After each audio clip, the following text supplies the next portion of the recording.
சட்டமன்ற தேர்தல் நடந்து முடிந்து 1.5 மாதம் காலம் ஆகிறது. இந்த தேர்தலில் அனைத்து இந்திய அண்ணா திராவிட முன்னேற்ற கழகம் பொதுச் செயலாளர் எடப்பாடி பழனிசாமி தலைமையிலான அனைத்து இந்திய அண்ணா திராவிட முன்னேற்ற கழகம் படுதோல்வி அடைந்திருக்கிறது. தோல்வி அடைந்தது என்று சொல்வதை விட முற்றிலுமாக புறக்கணிக்கப்பட்டது என்றுதான் சொல்ல வேண்டும். தோல்வி அடைந்து பிறகும் தொடர் தோல்வி. மாண்புமிகு அம்மாவின் மறைவிற்கு பிறகு நடைபெற்ற எடப்பாடி பழனிசாமி அவர்கள் முதலமைச்சராக பொறுப்பேற்று அதன் பிறகு ஒருங்கிணைப்பாளர், இணை ஒருங்கிணைப்பாளர், பிறகு எங்களால் தேர்ந்தெடுக்கப்பட்ட பொதுச்செயலாளர் பதவியேற்ற பிறகும் இன்று வரை தொடர் தோல்வியை சந்தித்துக் கொண்டிருக்கிறது. தேர்தலுக்கு தேர்தல் கழகத்துடைய வாக்கு சதவீதம் குறைந்து கொண்டே வருகிறது. மக்களுடைய நன்மதிப்பை இழந்து கொண்டே வருகிறது. ஏன் இப்படிப்பட்ட இயக்கம்? புரட்சித் தலைவர் அவர்களால் தொடங்கப்பட்ட இந்த இயக்கம், நீதி கேட்டு தொடங்கப்பட்ட இயக்கம், கேள்வி கேட்டதற்காகவே திமுகவிலிருந்து வெளியேற்றப்பட்ட புரட்சித் தலைவர் நியாயம் கேட்டு, நீதி கேட்டு தொடங்கப்பட்ட ஒரு இயக்கம். இன்றைக்கு அந்த இயக்கத்துடைய நிலைமை எப்படி இருக்குது என்பதை இன்றைக்கு அனைவரும் பார்த்து கொண்டிருக்கிறோம். எந்த ஒரு இயக்கம் கேள்வி கேட்டதற்காக தொடங்கப்பட்ட இயக்கம் இன்றைக்கு அந்த இயக்கத்திலே யாரும் கேள்வி கேட்கக்கூடாது, பேசக்கூடாது, கருத்து சொல்லக்கூடாது என்று ஒரு சர்வாதிகார போக்கிலே இந்த இயக்கம் நடைபெற்ற காரணத்தால் யாருடைய ஆலோசனையோ யாருடைய கருத்தையோ நான் கேட்க மாட்டேன், ஏற்றுக்கொள்ள மாட்டேன், என் குடும்பத்தாருடைய கருத்தை மட்டும் கேட்பேன், பணம் யார் கொடுப்பார்களோ, பணம் யார் பெற்று தருவார்களோ அவருடைய கருத்தை மட்டும்தான் கேட்பேன் என்று செயல்பட்ட காரணத்தால் இன்றைக்கு மிகப்பெரிய ஒரு இழப்பை அனைத்து இந்திய அண்ணா திராவிட முன்னேற்ற கழகம் நினைத்து பார்த்திருக்காத ஒரு நிலைமையை இன்றைக்கு நாங்கள் சந்தித்துக் கொண்டிருக்கிறோம். இத்தனை தோல்விக்கு பிறகும் இன்னும் அனைவரும் உணர்ந்து விட்டார்கள். அனைத்து இந்திய அண்ணா திராவிட முன்னேற்ற கழகத்தில் இருக்கிற தலைமை கழகத்திலிருந்து கீழே இருக்கிற அடிப்படை தொண்டன் வரை ஏன் தோல்வி அடைந்தோம், எதற்காக தோல்வி அடைந்தோம், என்ன காரணம் என்பதை தெரிந்து கொண்டிருக்கிறார்கள். ஒருத்தரை தவிர அந்த ஒருத்தர் தான் இந்த இயக்கத்தை வழிநடத்தக்கூடிய கழகத்துடைய பொதுச் செயலாளர் எடப்பாடி பழனிசாமி. ஒரு இயக்கத்திற்கு நம்பிக்கை கொடுக்கக்கூடியவர் யார்? அந்த கட்சியினுடைய தலைமை. அந்த தலைமை தான் அந்த இயக்கத்தை வழிநடத்த வேண்டும். தொண்டர்களுக்கும் மக்கள் மத்தியிலும் நம்பிக்கை ஏற்படுத்தப்பட வேண்டும். ஆனால் அதற்கு மாறாக இன்றைக்கு இந்த இயக்கம் தவறான வழியிலே என்ன நோக்கத்திற்காக, என்ன சிந்தனைக்காக, எந்த எண்ணத்திற்காக இந்த இயக்கம் தொடங்கப்பட்டது?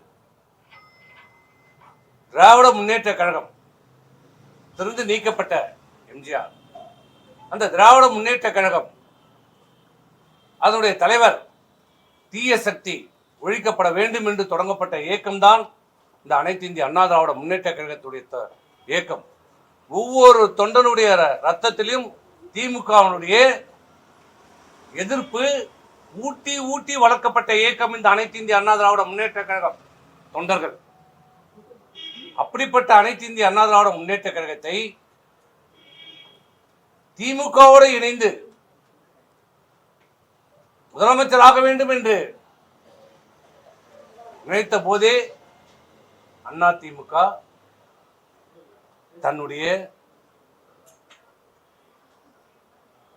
அந்த வார்த்தையை சொல்வதற்கு கூட எங்களுக்கு அச்சமாக இருக்கிறது. இன்றைக்கு தன்னுடைய சுய நிலையை இழந்திருக்கிறது. இன்றைக்கு அதிமுகவில் இருந்து நிர்வாகிகள், தொண்டர்கள் கொத்து கொத்தாக விலகி கொண்டிருக்கிறார்கள். சீட்டு கட்டு போல் இன்றைக்கு அதிமுக சரிந்து கொண்டிருக்கிறது. ஆனால் எதையுமே தெரியாததை போல, பூனை கண்ணை மூடிக்கொண்டால் இருண்டு விட்டது என்றது போல இன்றைக்கு சிலர் செயல்பட்டுக் கொண்டிருக்கிறார்கள். இந்த கட்சிக்காக உழைத்தவர்கள் 50 ஆண்டு காலம் பாடுபட்டார்கள். தங்களுடைய உழைப்பு, ரத்தம், பணம், குடும்பத்தை பார்க்காமல் செலவு செய்தவர்கள் கோடிக்கணக்கான பேர் இன்னைக்கு. அப்படிப்பட்ட உழைத்தவர்கள் இந்த இயக்கத்தை விட்டு செல்கிறார்கள் என்றால் அவருடைய மனவேதனை என்ன? ஆனால் அவர்களை பார்த்து சாதாரணமாக சொல்லுகிறார் துரோகி என்று. சாதாரணமாக சொல்லுகிறார் துரோகி என்று. எம்ஜிஆரை கூட தான் துரோகி என்று சொன்னார்கள். எம்ஜிஆர் துரோகியா? திமுக விட்டு நீக்கும் போது என்ன சொன்னார்கள்? எம்ஜிஆர் ஒரு துரோகி என்றார்கள். அப்ப எம்ஜிஆர் துரோகியா? அந்த இயக்கத்திற்காக, திமுக எவ்வளவு பாடுபட்டார். திமுக வெற்றி பெறுவதற்கு காரணமே எம்ஜிஆர். அண்ணாதுரை முதலமைச்சர் ஆவதற்கு காரணமே எம்ஜிஆர். கருணாநிதி முதலமைச்சர் ஆவதற்கு காரணமே எம்ஜிஆர். அப்படிப்பட்ட எம்ஜிஆரே துரோகி என்று சொன்னவர்கள்.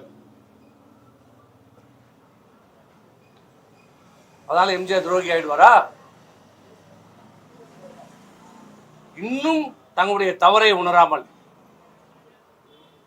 தங்களுடைய செயல்பாட்டுடைய குறைகளை உணராமல் மற்றவர்களை குறை சொல்லிக் கொண்டு தொடர் தோல்வி. இது தோல்வி அல்ல. அதிமுக மக்கள் மத்தியிலே புறக்கணிக்கப்பட்டு இருக்கிறது. சொல்லுகிறார் 47 தொகுதியிலே வெற்றி என்று சொல்லுகிறார். வாய் கூசாம சொல்லுகிறாங்க. எப்படி வெற்றி? அந்த 31 தொகுதி, 47 தொகுதியில் 31 தொகுதி பாட்டாளி மக்கள் கட்சி போட்ட பிச்சை. பாட்டாளி மக்கள் கட்சி கூட்டணியில் இல்லை என்றால் இங்க வட மாவட்டத்திலே அரியலூர், கடலூர், விழுப்புரம், கள்ளக்குறிச்சி, திருவண்ணாமலை, வெள்ளூர், தர்மபுரி, ஏன் சேலத்துல இவரே தப்பி தவறிதான், தட்டு தடுமாறி தான் ஜெயிச்சிருப்பார். மீதி 6 தொகுதி ஜெயிச்சிருக்காரு. அதிமுக ஒரு 7-8 தொகுதியில் ஜெயிச்சிருக்கும். இதுதான் நிதர்சனமான உண்மை. உண்மையை ஒற்றுக்கொள்ள வேண்டும். சுய பரிசோதனை செய்து கொள்ள வேண்டும். அப்போதுதான் இந்த அனைத்து இந்திய அண்ணா திராவிட முன்னேற்ற கழகத்தை நம்பி இருக்கிற தொண்டர்களை காப்பாற்ற முடியும். இந்த இயக்கத்தை இன்னும் நம்பி இருக்கிற மக்கள், அதிமுக இருக்க வேண்டும், மக்களுக்காக உழைக்க வேண்டும், சிறந்த எதிர்க்கட்சியாக செயல்பட வேண்டும் என்று இன்னும் நம்பிக்கொண்டிருக்கிறார்கள். அப்படிப்பட்ட மக்களுக்கும் தொண்டர்களுக்கும் இப்போதாவது காலம் கடந்த பிறகாவது தங்களுடைய தவறுகளை உணர்ந்து திட்டமிட்டோ திட்டமிடாமலையோ நடந்த தவறுகளை சரி செய்வதை செய்யப்பட வேண்டும்.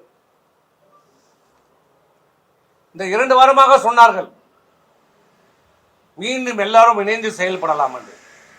ஆனால் எந்த நடவடிக்கையும் இல்லை. இதுக்கு என்ன நடந்து கொண்டு இருக்கிறது? தினந்தோறும் அதிமுகவுடைய நிர்வாகிகள், இந்த கட்சிக்காக உழைத்தவர்கள் இந்த இயக்கத்தை விட்டு போய்கொண்டிருக்கிறார்கள். காரணம் என்ன காரணம்? என்ன குறை சொல்கிறார்கள்? தலைமை மீது. தலைமை அனுசரித்து போகவில்லை. தலைமை தன் தவறை திருத்திக் கொள்ள மறுக்கிறது. யாருடைய கருத்தையும் கேட்க தயாராக இல்லை. தன்னை சுற்றி ஒரு வேலையை போட்டுக் கொண்டிருக்கிறார். அதிலே ஒரு 4-5 ஜால்ராக்களை வைத்துக் கொண்டிருக்கிறார். அவர் சொல்வதற்கெல்லாம் ஆமாம் சாமி போடுகிறவர்களை வைத்துக் கொண்டு இருக்கிறார். இந்த இயக்கம் அனைத்து இந்திய அண்ணா திராவிட முன்னேற்ற கழகம் என்பது சாதாரண தொண்டன் முதலமைச்சராக வரலாம், அமைச்சராக வரலாம், சட்டமன்ற உறுப்பினராக வரலாம், நாடாளுமன்ற உறுப்பினராக வரலாம். இதுதான் அதிமுகவுடைய சிறப்பு அம்சம். அதனால்தான் இந்த அண்ணா திராவிட முன்னேற்ற கழகத்திற்கு தங்களை இணைத்துக் கொண்டார்கள். லட்சக்கணக்கான இளைஞர்களும் பல பேர் இந்த இயக்கத்தில் இணைத்துக் கொண்டு உழைத்து வந்திருக்கிறார்கள். சாதாரண தொண்டன் சட்டமன்ற உறுப்பினராக, நாடாளுமன்ற உறுப்பினராக வந்திருக்கிறார்கள். அதிமுக என்பது ஒரு குடும்ப கட்சி அல்ல, இது தொண்டர்கள் கட்சி என்ற நிலையால் ஏற்படுத்தப்பட்டது. மாண்புமிகு புரட்சித் தலைவர் அவர்களாலும் மாண்புமிகு அம்மா அவர்களாலும் ஏற்படுத்தப்பட்டது. ஆனால் இன்னைக்கு என்ன நிலைமை? அதிமுக ஒரு குடும்பத்தின் பிடிக்குள் சென்று கொண்டிருக்கிறது. குட்டியை விட்டு ஆழம் பார்ப்பது போல இன்னைக்கு சோசியல் மீடியாவில் ஒரு செய்திகளை பரவிட்டுக் கொண்டிருக்கிறார். நேற்று அவர் கூட்டம் நடத்தியதாகவும் அந்த கூட்டத்தில் எல்லாம் ஆரவாரமாக உங்கள் மகனை அரசியலுக்கு கொண்டு வாங்க, அதுல எந்த ஆட்சேபனையும் இல்லை. அதுக்கு எதுக்கு இந்த டிராமா? யார் வேண்டுமானாலும் அரசியலுக்கு வரலாம், உங்கள் பிள்ளை வர வேண்டாம் என்று சொல்லவில்லை. அவருக்கும் முழு உரிமை உண்டு. வரட்டும், நேரடியாக வரட்டும், அரசியலுக்கு வரட்டும், பணியாற்றட்டும், சேவை செய்யட்டும், வளரட்டும். அதில் யாரும் எந்த மாற்று கருத்து. ஆனால் இப்படிப்பட்ட ஏன் நாடகம் டிராமாவை ஏற்படுத்திக் கொண்டிருக்கிறார்கள்.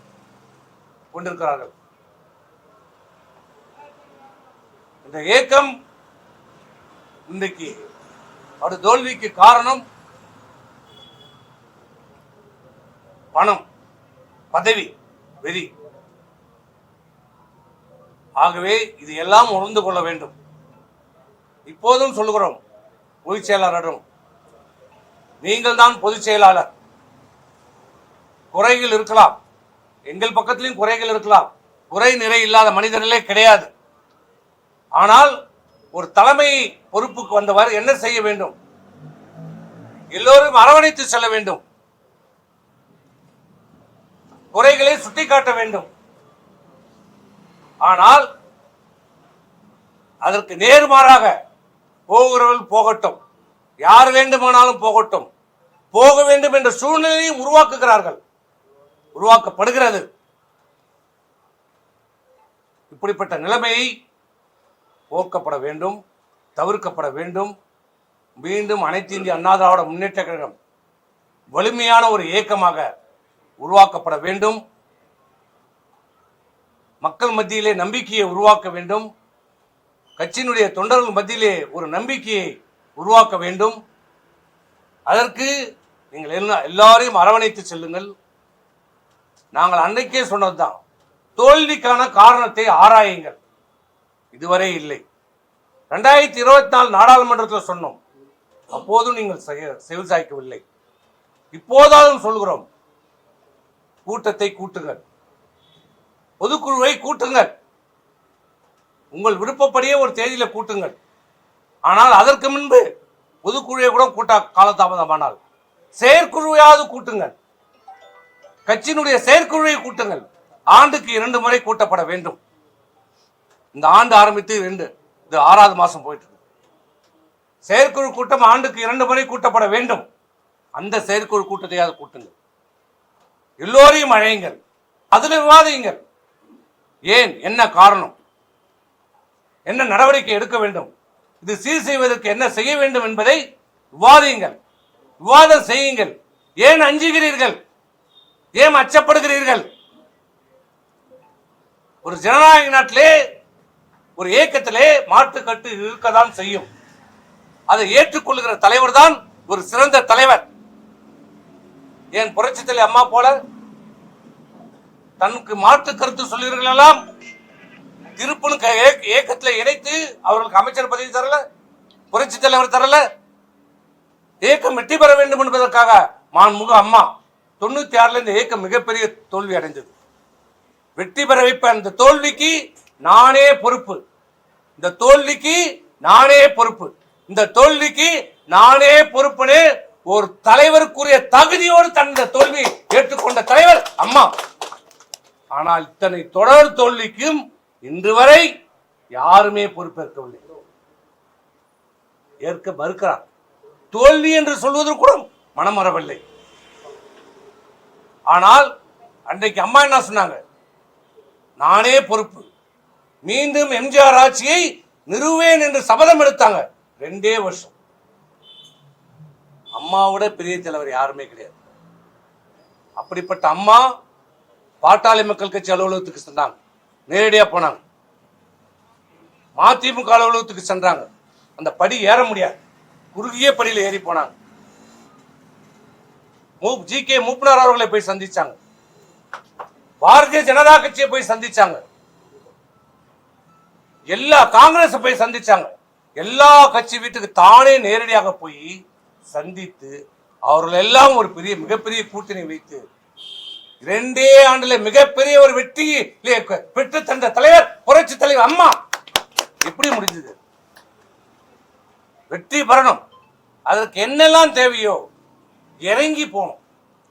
இன்னும் அதே கௌரவத்தோடு 98 நான் முதலமைச்சராக இருந்தேன், 99 நான் முதலமைச்சராக இருந்தேன், அதே நிலப்பாட்டில் இருந்தா இன்னைக்கு நிலைமை என்ன?